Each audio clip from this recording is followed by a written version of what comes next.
जय जौहर मित्रों। Daily current affairs briefing Chhattisgarh और इंडिया का 17 मार्च 2021 के लिए। तो देखते हैं आज की क्या क्या इम्पोर्टेंट न्यूज़ आइटम्स थे।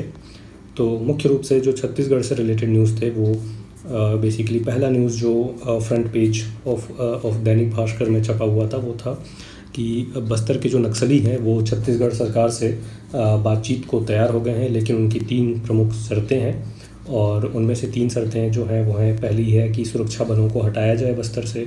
दूसरा ये है कि जो भी नक्सली संगठन हैं उनके ऊपर जितने प्रतिबंध लगाए गए हैं उन्हें हटाए जाएं और जेलों में जो कैद नक्सली नेता हैं उन्हें बिना शर्त रिहा कर दिया जाए।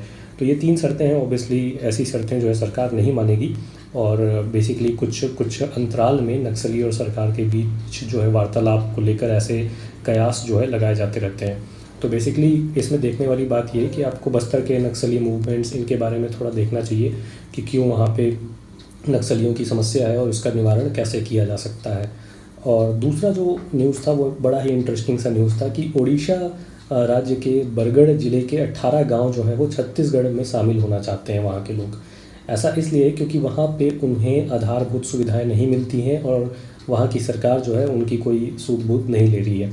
और बरगढ़ जो है काफ़ी मतलब छत्तीसगढ़ के बॉर्डर से ही लगा हुआ है। यहाँ पे रायगढ़ इसके नज़दीक है और सरायपाली है यहाँ पे, ठीक है। तो ये एक बड़ा ही अच्छा न्यूज़ था और यहीं पे एक सेंचुरी भी है, वाइल्ड लाइफ सेंचुरी भी है।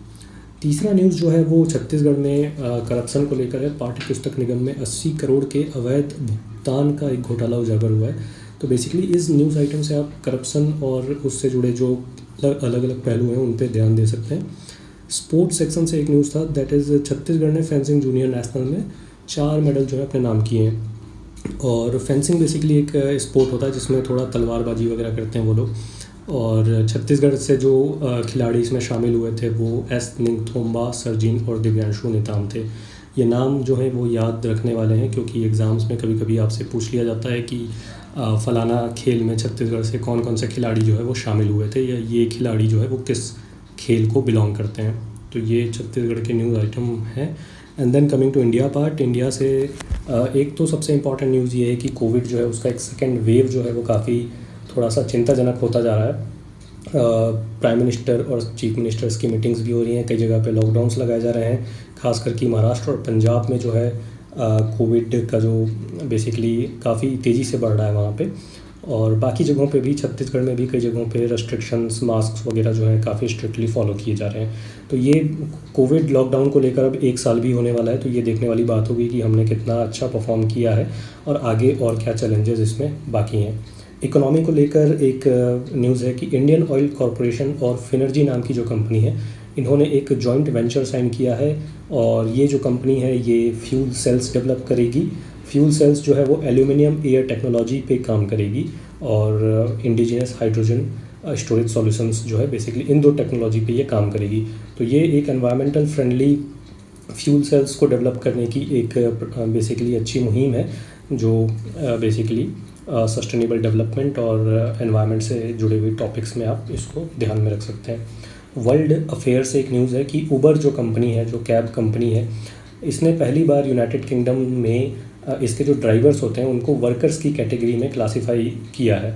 मतलब काफ़ी समय से उबर और ऐसी जो कंपनीज़ हैं, जो कैब वाली कंपनीज़ हैं, इनमें ये हो जाता है कि बेसिकली जो ड्राइवर्स होते हैं ये इनको अपने परमानेंट वर्कर्स के रूप में क्लासिफाई नहीं करते हैं। तो उससे क्या होता है कि जो ड्राइवर्स होते हैं उन्हें जो मतलब आमतौर पे जो बेसिकली वर्कर्स होते हैं उनकी फैसिलिटीज़ उन्हें नहीं मिलती, जैसे कि रेगुलर सैलरीज़ हो गई या पेंशन्स हो गई या और भी जो बेनिफिट्स मिलने चाहिए जो वर्कर्स हैं उन्हें वो सब नहीं मिलते थे। अब क्योंकि उबर ने ये अग्री कर लिया है कि उसके जो ड्राइवर्स हैं उनको वो वर्कर्स की तरह क्लासिफाई करेगी, तो अब उन्हें पेंशन्स और बाकी सुविधाएं भी मिलेंगी। और इससे जो बाकी जितने भी ऐसे वर्कर्स होते हैं, बेसिकली यहाँ पे एक टर्म होता है गिग इकोनॉमी। गिग इकोनॉमी का मतलब है कि आजकल एक प्रचलन है कि बेसिकली ऐसे स्टार्टअप कंपनीज़ रहती हैं और वो इस तरह से लोगों से काम करा लेती हैं और उन्हें उनके काम के बदले पैसे दे देती है। मतलब रेगुलर जो है एम्प्लॉयज़ वो रिक्रूट नहीं करती हैं, लोगों से काम कराती हैं और उनको पैसे दे देती हैं। तो ये गिग इकोनॉमी होती है। और ऐसी इकोनॉमी में क्या होता है कि जो वर्कर्स होते हैं उनको बेसिकली क्योंकि वो रेगुलर एम्प्लॉय के तौर पे रिक्रूट नहीं किए जाते हैं, तो उससे कंपनी को फ़ायदा होता है, कंपनी को ज़्यादा कंप्लायंसेस नहीं करने पड़ते और वर्कर्स जो हैं उन्हें ज़्यादा फैसिलिटीज़ नहीं मिलती हैं कंपनी की तरफ से। तो ये एक इम्पॉर्टेंट जो है movement, basically breakthrough movement है इस इकोनॉमी में।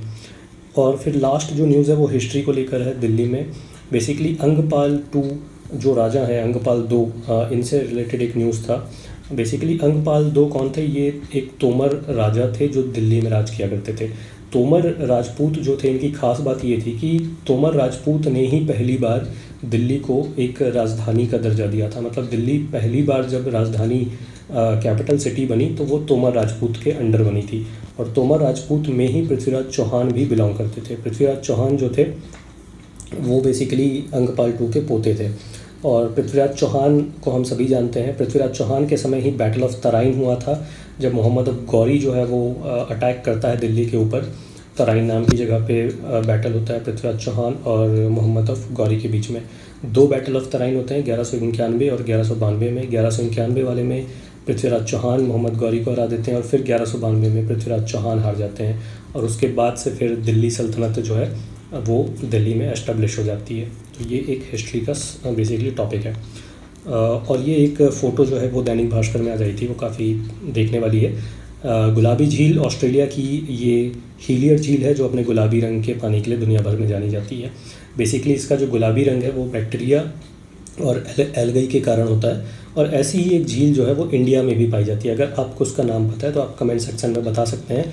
महाराष्ट्र राज्य में जो है वो झील पाई जाती है और काफ़ी फेमस है वो झील, ठीक है। और आज का जो सवाल है वो कुछ इस प्रकार से है कि which of the following dynasties was the first to make Delhi as its capital city. इनमें से किस वंश ने सर्वप्रथम दिल्ली को अपनी राजधानी बनाई? तो इसका जवाब आप कमेंट्स में दे सकते हैं। Thank you.